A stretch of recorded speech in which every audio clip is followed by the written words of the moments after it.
Silaki ng triple C mga soyo. May second floor lang na. Oh, iba na ang tunog. Oh, kita sa heblaw. May lambat. Hindi lang na napinis. Oh, iba ang tunog mga soyo, no? Pag may lambat.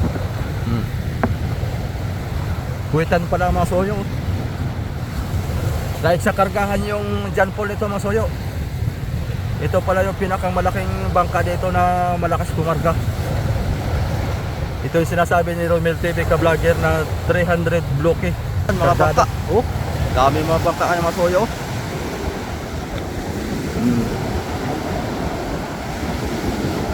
Talay na.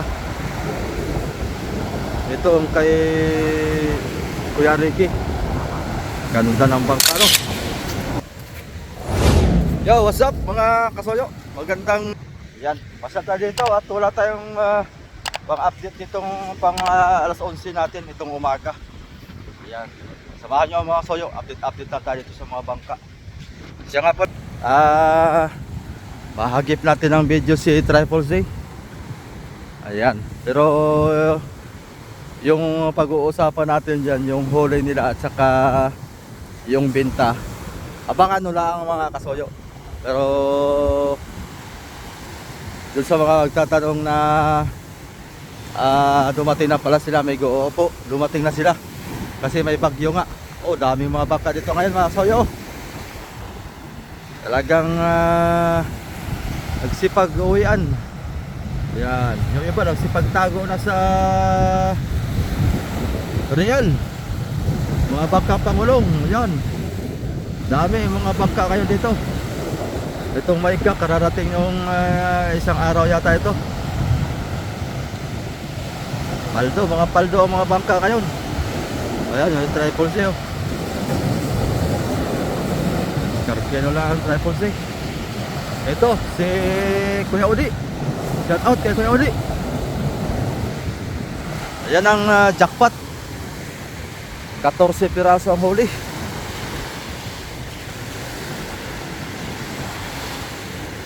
Hindi pa yan nakapagbaba. Ngayon pa lang yan sila magbaba.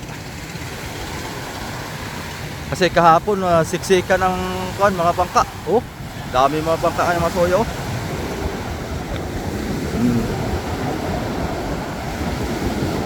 Talay na. Ito ang kay Kuya Ricky. Ganda ng bangka, no? Ito yung binibinta masoyo. Binibinta na hindi. Pagka hindi mabili ay lalautan. Pero pag mabinta ay pagbibili daw. Ayan. Ganda niya mga kasoyo. Brand new yan. Meron pa lang nagtatanong dyan mga kasoyo kung magkano. Yung presyo po niyan mga kasoyo 5M. Mismo sa may-ari na yon. Baka sabihin nyo may patong tayo dyan. Wala po tayong patong dyan. 5M plus. Fix na po yun, fix. May kasamang sirisan yan. Kompleto, radyo, barasyo, basta lahat kompleto mga kasoyo doon sa 5M. Wala na kayong problemahin. Yung sirisan yan parang nasa 6 na piraso o 8 sa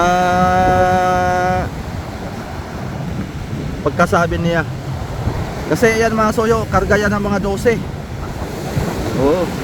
Siguro doon sa 6 or 8 kayo na lang po magdagdag ng sirisan kasi malaking bangka yan. Yan o. Talay-talay ngayon ang bangka ngayon. Siksikan. Ayan. Baka sa sunod na araw makapagtago na kami siguro ni Amigo Vic. At may lakas na dito. Siksika na mga bangka dito. May mga lugi. May mga jackpot din kasi ang presyo ngayon mga soyo ay 310 sa pasok. Doon sa mga nagtatanong din mga kasoyo na kung alin daw po yung sinasabi kong pasok. Yung pasok sa tuna mga soyo, 35 kilos pataas. Yun yung pasok. Halimbawa ay 310 per kilo sa pasok. Sa hindi naman pasok mga kasoyo ay 34. Pababa naman. Yan. Yan, nag-a-adjust naman ang presyo niyan pagka 34 pababa.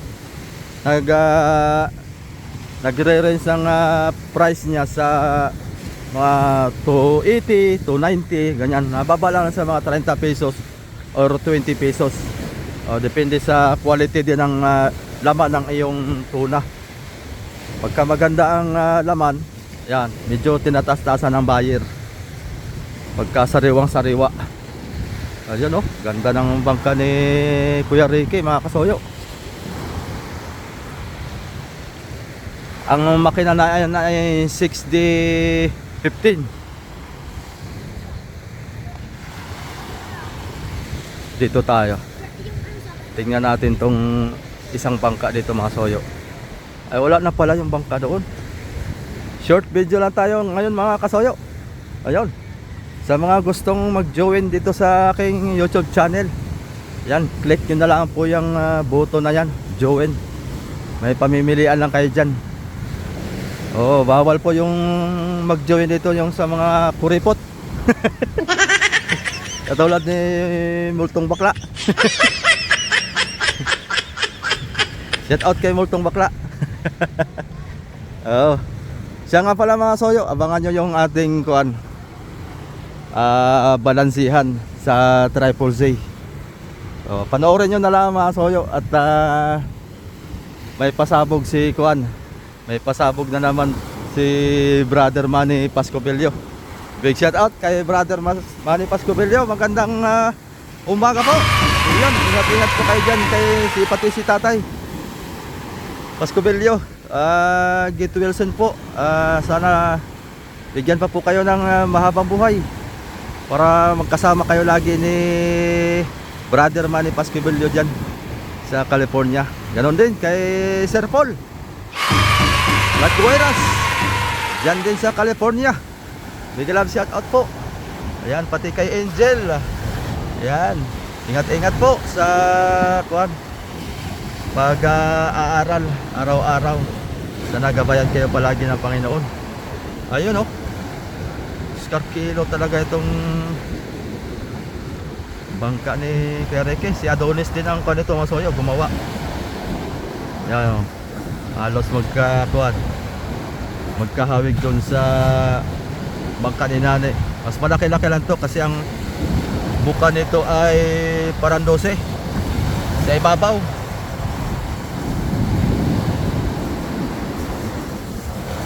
Ganito rin yung gawin ni Adonis doon sa kay Boss Rick na palo. Ayan o, dalawa ang palo sa ulihan, dalawa din ang palo sa unahan. Ayan, tapos tigi-isa na yung kuanan sa unahan. Pero yung sa gitna, ewan ko lang kung mayroong palo yung kay Boss Rick. Yung katulad nito, mayroong palo sa gitna. Pero mas maganda, malagyan. Para katulad yan o, malagyan ng harsya. May lubid. Parang siya yung mas maraming lubid eh, yung nasa gitna eh.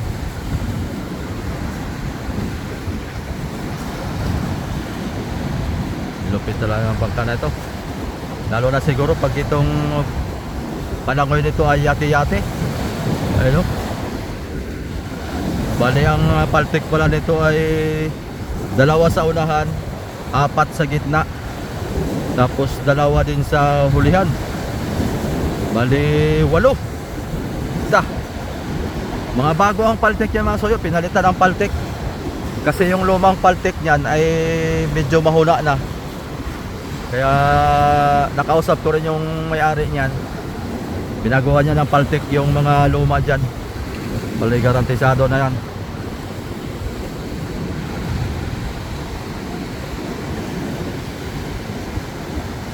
Ito yung nabidyohan natin kahapon yata yun, yung hinila.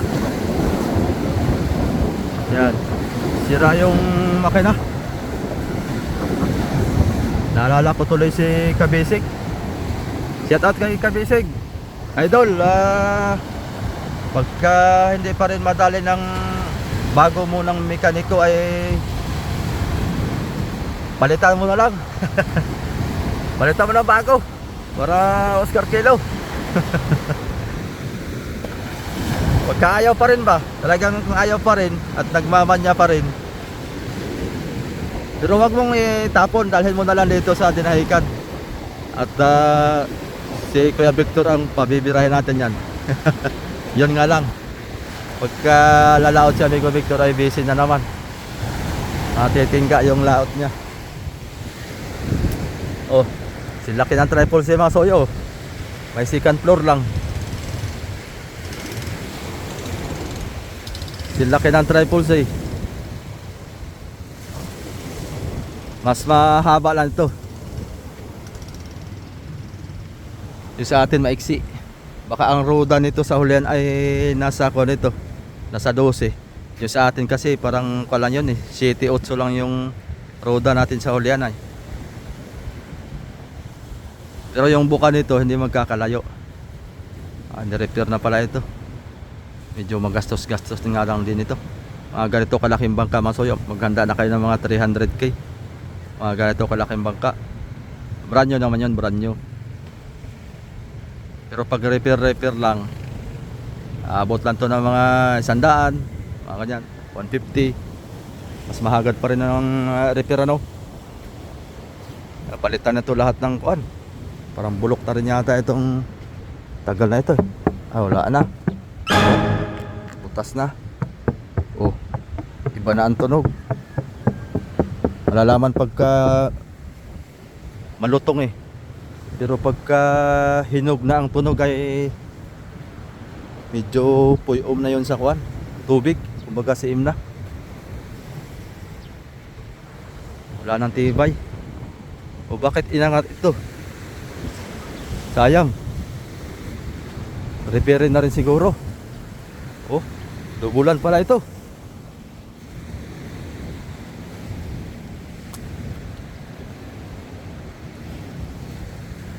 Wala na ang parka masuyo. Ito pala may lambat. Oh, kita sa heblaw. May lambat. Hindi lang na napinis. Oh, iba ang tunog mga soyo no? Pag may lambat. Talagang malutong na malutong yung tinuktok natin na walang lambat ay. Iba ang tunog. Yung sa atin ganito rin yung tunog mga soyo. Ganyan din yung tunog sa triple C. Kaso nga lang walang lambat yun. Ibig sabihin matibay pa yung ating parka. Plano ko pag repair ulit tayo doon, lagyan natin lambat. Ako nang titira. Madali lang yun. Alam na. Napanood na natin kung paano maghagod marami taasan dito ng bangka. Short video lang tayo, update. At hindi ko alam mga kasoyo doon sa kay paring Adonis kung papasok sila mamaya. Pero bibisitahin ko rin mamayang pahapon. At ngayon ay Lunes, may pasok ang mga estudyante. Hahatid ko lang din kanina umaga. May pasok ang mga estudyante. Pero sa Pulilio Island, walang pasok doon. Asa na yung bangka ni... Ayun, parang bangka ni Migo Dodds yun Bangka nila Migo Dodds. Nasamar. Ay, hindi pala. Yung sakuan pala ito. Yung dating sinasamahan ni Macau. Diyan sumama si Macau. Yung Julian of the Seas, parang wala dito, nagtago siguro yung Julian of the Seas. Doon sumama si Macau.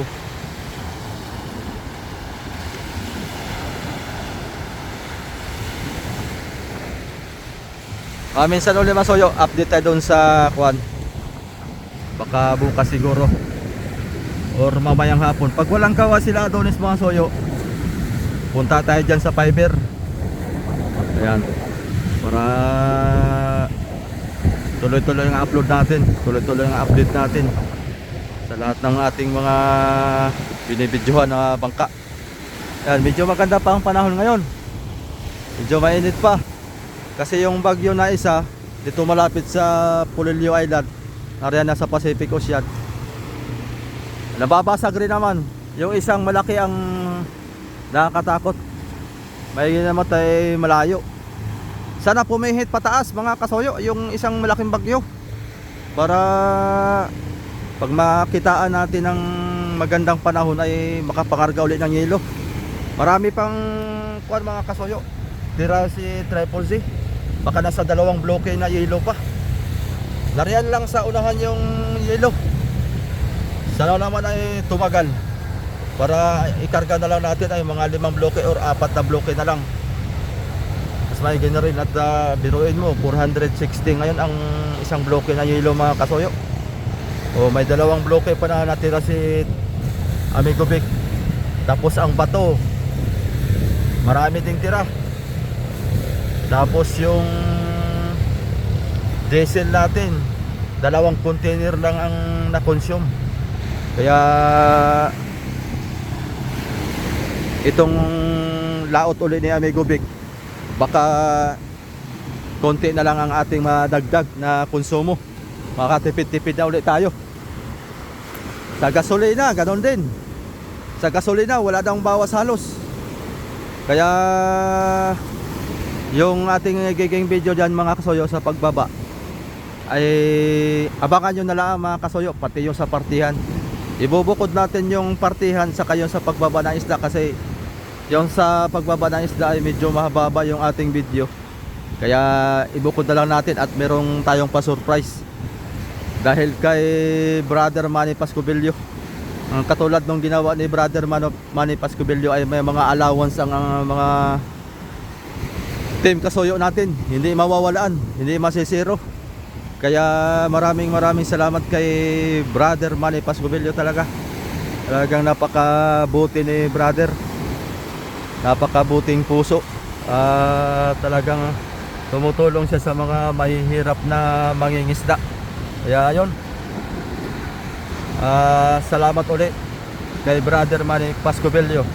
Bigyan naman natin ng palakpak dyan mga kasoyo. Yung emojis na palakpak, paki-comment na lang sa ating comment section. Pakilagay na lang sa ating comment section mga kasoyo. Pakibigyan naman natin ng palakpak si Brother Manny Pascubillo. Ayun, oh, big shout out. Yan. Ngayon po ay Petsa 3 ng Agosto. Ayan. Bali, mapapanood nyo muna yung mga bakbakan ni Amigo Vic. Abangan nyo na lang mga kasoyo sa content niya. Baka mag-upload na yun siguro mamaya, mag-umpisa. Abangan nyo mga kasoyo, sunod-sunod na yun.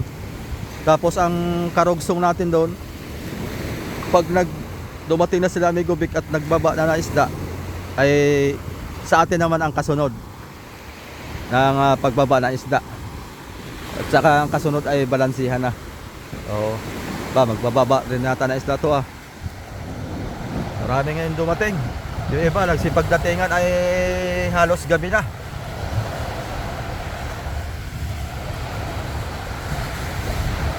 Kaya yung iba dito ngayon mga soyo ay magbababa na isda yan.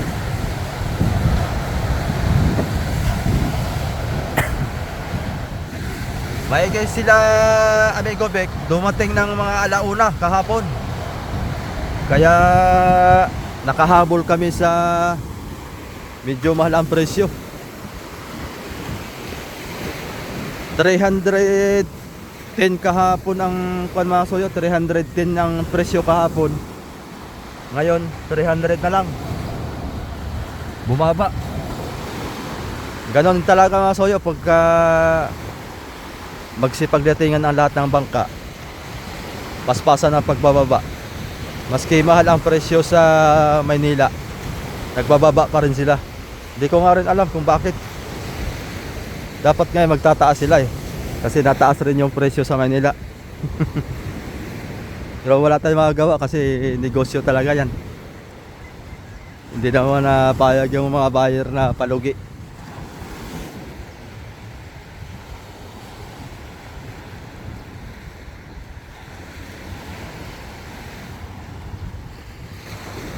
Ano ba tayo ngayon? Lunes. Baka pitsa 5 siguro. Maitago yung bangka. Usapin ko pala si Rudy Boy o kaya si Richard na kung pwede ay alin man sa kanila na pwedeng magbantay.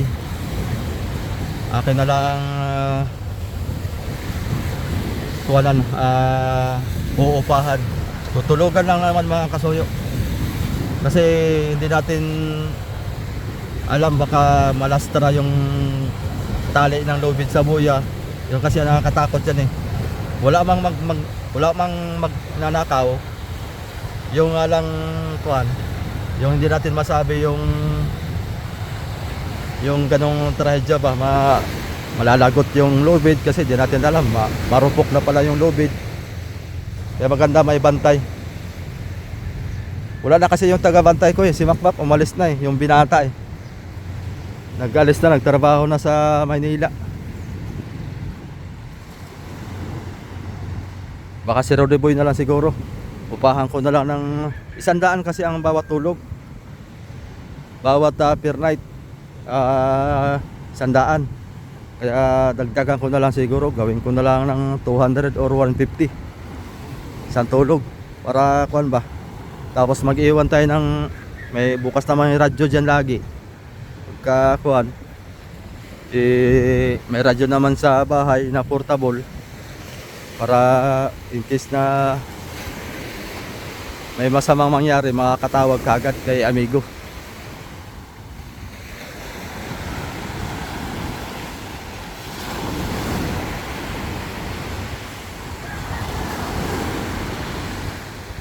Magsusulit nga yan. Magbababa na isda ito mga soyo. Ayan o. Tikip po. Parang si Kwan to si Ator.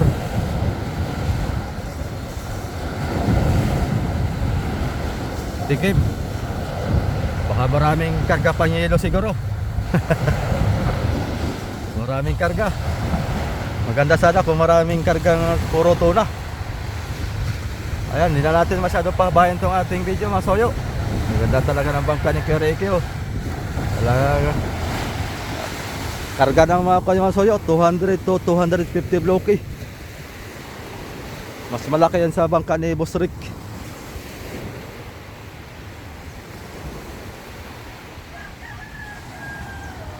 Mahaba-haba ngayon ang lakas.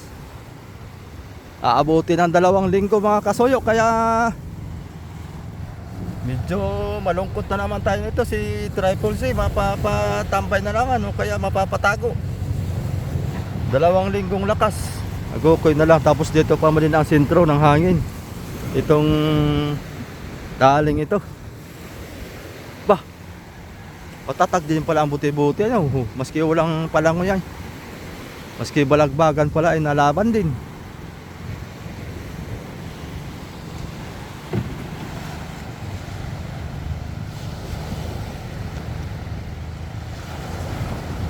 Buti-buti oh. Maganda yung buti-buti at hindi takaw sa space sa bangka.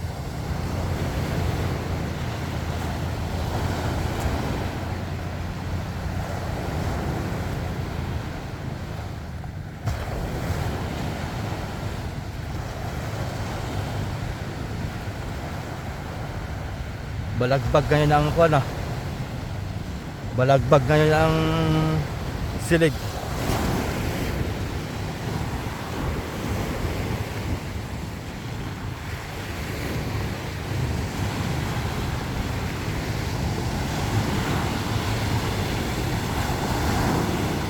Ano nangyari doon sa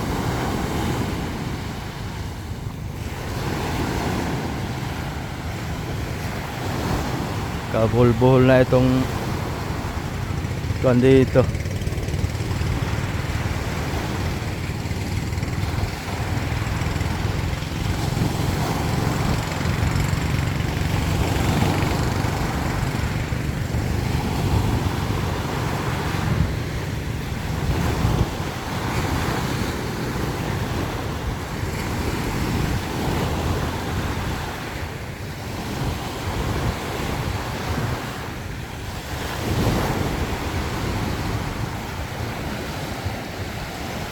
So paano mga soyo?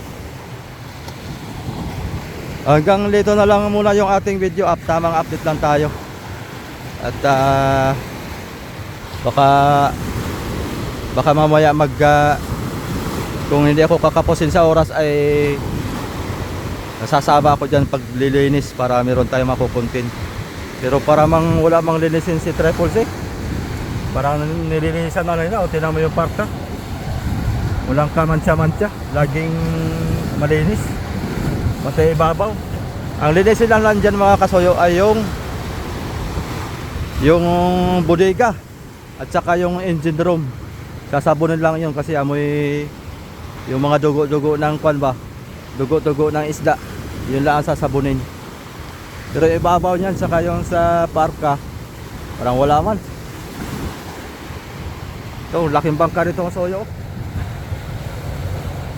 Ito yata yung 300 bloke, pamiwasan. Grabe, lapad oh. Kuwitan pala mga soyo. Dahil sa kargahan yung John Paul nito mga soyo. Ito pala yung pinakang malaking bangka dito na malakas kumarga. Ito yung sinasabi ni Romel TV ka vlogger na 300 bloke kargada. Tahimik lang siya pero yan pala ang pinaka malakas kumarga. Tahimik lang siya, tayo lang maingay. So paano mga soyo? Tamang painit lang din tayo para iwas tayo sa sakit. Tamang painit lang, so hindi naman tayo ma-heat stroke. Ayun, thank you for watching, bye bye.